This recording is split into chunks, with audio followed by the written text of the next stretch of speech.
Hello students, today we will take the second half of the chapter The Black Spot, which was written by R.L. Stevenson.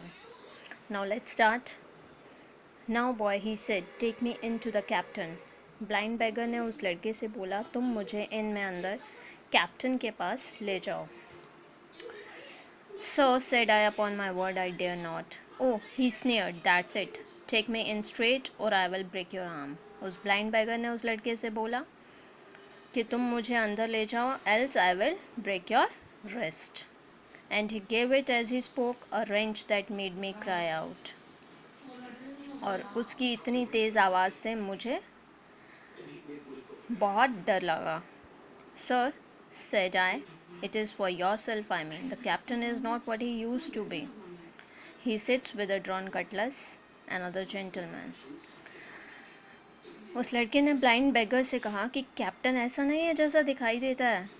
वो हमेशा अपने पास एक छोटी सी sword रखता है. Come now March, he interrupted, and I never heard a voice so cruel and cold and ugly as that blind man's. उस लड़के ने बोला, मैंने आज तक ऐसी क्रूरता भरी, ऐसी निर्दय वाली आवाज़ कभी नहीं सुनी जैसे कि ब्लाइंड मैन की थी. It cowed me more than the pain. And I began to obey him at once. और इसने मुझे उसकी बात मानने के लिए मजबूर कर दिया. Walking straight in at the door and towards the parlour where our sick old captain was sitting.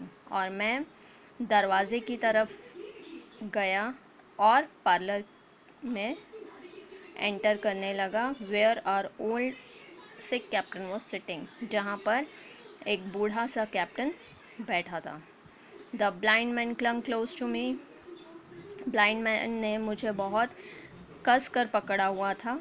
Holding me in one iron fist, एक हाथ से मुझे पकड़ा हुआ था और दूसरे हाथ में उसके आयरन फिस्ट थी. And leaning almost more of his weight on me than I could carry, और उसका जो सारा वेट था बॉडी का वो मुझ पर झुका हुआ था.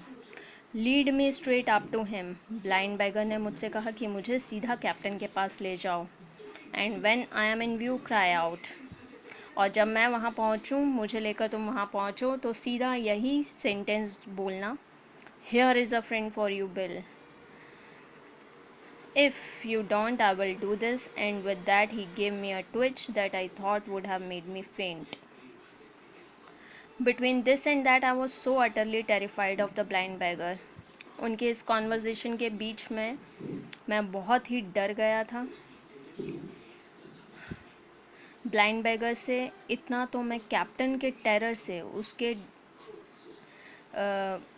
उसके डर से भी नहीं मैं इतना डरता था कि मैं उसका डर तो बिल्कुल ही भूल गया था. And as I open the parlour door cried out the words he had ordered in a trembling voice. और जैसे ही मैंने पार्लर का डोर ओपन किया और मैंने वही वर्ड को दोबारा दोहराया इन अ ट्रेम्बलिंग वॉइस, बहुत ही कांपते स्वर में. The poor captain raised his eyes and at once all color went out of his face and left him staring sober.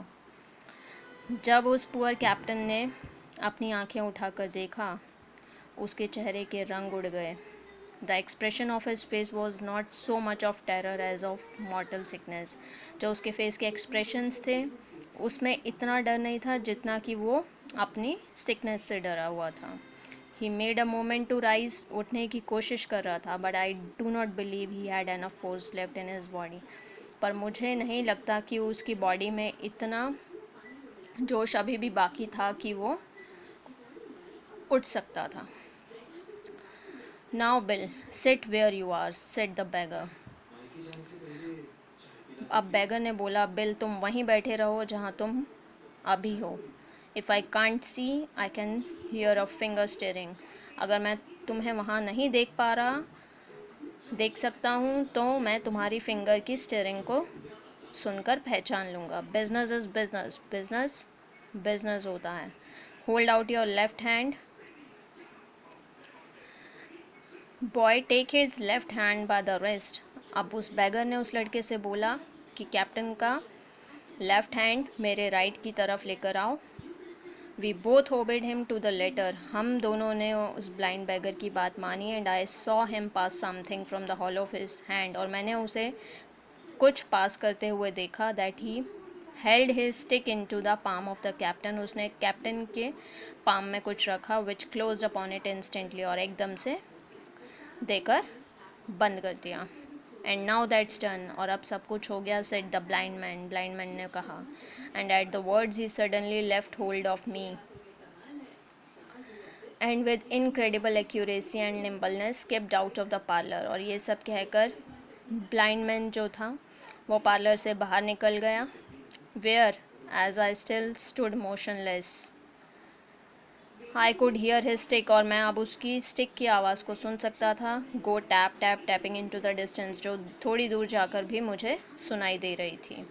It was some time before either and I captain seem to gather our senses, हम अपने senses से कुछ देख पाते, कुछ समझ पाते, but at length and about at the same moment I released his wrist, और उसी वक्त मैंने उसकी रिस्ट को छोड़ा, which I was still holding, जो मैं अभी भी पकड़े हुए खड़ा था।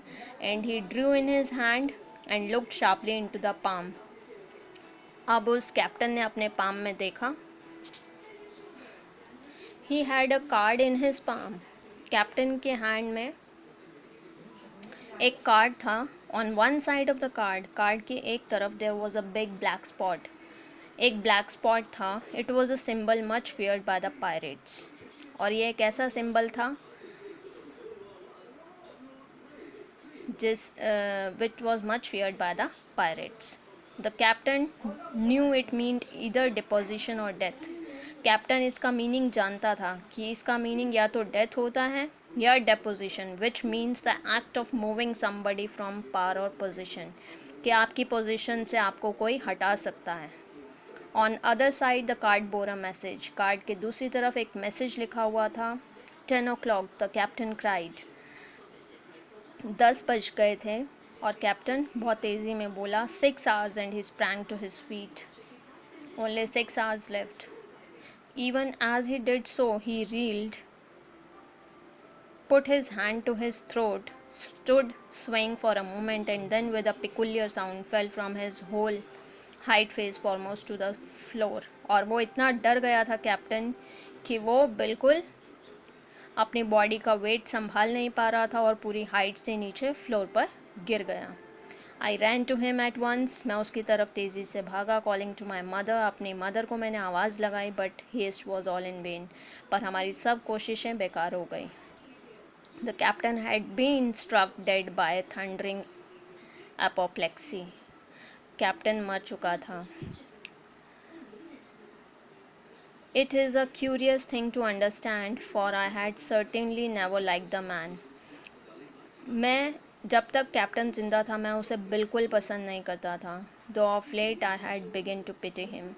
पर अब जब वो मर चुका है मुझे उस पर दया आ रही है। But as soon as I saw that he was dead, और जब अब मुझे पता चल गया है कि वो मर चुका है, burst into a flood of tears. मेरे आंसू नहीं रुक रहे हैं। It was the second death I had known. ये दूसरी डेथ थी हमारी फैमिली में that I had faced, and the sorrow of the first was still fresh in my heart, और जबकि पहली डेथ जो कि मेरे फादर की थी उसे मैं अभी तक नहीं भूल पा रहा था, और वो मेरे हार्ट में अभी भी बिल्कुल ताज़ी थी। So we have completed the chapter, students, and if you have any queries and want to ask something, then please text me or ask your queries, and if you like it, then please give your likings also. Thank you.